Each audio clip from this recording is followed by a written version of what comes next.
എടാ കൊച്ചനെ ഇങ്ങോട്ട് തന്നേടാ. 6 മണി ആയടാ, നേരെ ആയടാ, വീട്ടിൽ തുടങ്ങാറായടാ.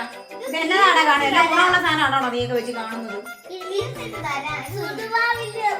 എന്നാ സുനിതാവിന്റെ എന്റെ വല്യമ്മച്ചി, ഈ സുനിതാ വില്യംസ് ഒക്കെ ബഹിരാകാശത്ത് പോയിട്ടുള്ള സിനിമയാണ് കാണുന്നത്. അമ്മച്ചി ഈ സീരിയലും കണ്ടുപിടിക്കുന്നു. ഇവിടെ പോടാ ചെറുക്ക അവിടെ നിന്ന്. ഇവിടെ ലോകത്ത് ആരൊക്കെ എവിടെയെല്ലാം പോകുന്നടാ.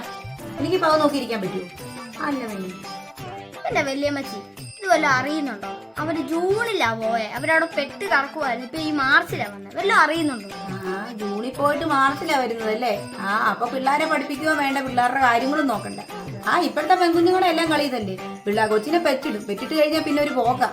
വല്യപ്പൻ നോക്കിക്കോളൂ വരും. ഇന്നത്തെ കാലമൊക്കെ ഇതൊക്കെയാ. നിനക്ക് വേറെ പണിയൊന്നുമില്ല. അമ്മയൊക്കെ പിടുത്തം പോലെ അമ്മയൊക്കെ ഈ സീരിയൽ കണ്ട് അതേ അറിയത്തുള്ളൂ. വിവരം ബോധമുള്ള ഒരു സാധനം അറിയാം. എന്നാടാ സീരിയലിന് കുഴപ്പം? സീരിയലിനകത്ത് എന്നതാടാ ഇല്ലാത്തത്? ഡോക്ടറുണ്ട്, എഞ്ചിനീയറുണ്ട്, വക്കീലുണ്ട്. എന്നതാ ഇല്ലാത്തത്? ആ പത്തരമാറ്റിനകത്ത് കണ്ടോ, മരുമകൾ അമ്മായി അമ്മയ്ക്ക് കരള് പകുത്തു കൊടുത്തു. ഇതിലും വലിയ നന്മ വല്ലതും ചെയ്യാനുണ്ടോ? സ്വന്തം മക്കൾ ചെയ്യുവോടെ? എടാ കൊച്ചെ, എന്നാന്ന് വെച്ചാൽ വെച്ചു കൊടുക്കും. എന്നാന്ന് വീട്ടിലല്ലാതെ പറഞ്ഞിട്ട് കാര്യമില്ല. എന്നാന്ന് വെച്ചാൽ ചക്കുന്ന് പറഞ്ഞാൽ കുട്ടുന്ന. ആരാടാ പെണ്ണിന്റെ പേരെന്നാടാ എങ്ങാണ്ടും പോയെന്ന് പറഞ്ഞത്? സുനിതാ വർഗീസ്. ആരാടാ? എന്റെ അമ്മ സുനിതാ വർഗീസ് ഒന്നും അല്ല, സുനിതാ വില്യംസ്. സുനിതാ വില്യംസ് നമ്മുടെ കൂട്ടരല്ല കിട്ടിയെന്ന് തോന്നുന്നല്ലേ? സുനിതാ വർഗീസ്.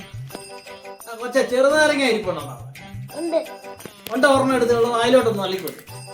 മനുഷ്യൻ ധൈര്യമായിട്ട് കിടത്തത്തും ഇല്ലെങ്കിൽ എന്നാ ചെയ്യും? ഇപ്പൊ മകൻ കഴിഞ്ഞപ്പോ അപ്പന് വട്ടളിഞ്ഞു.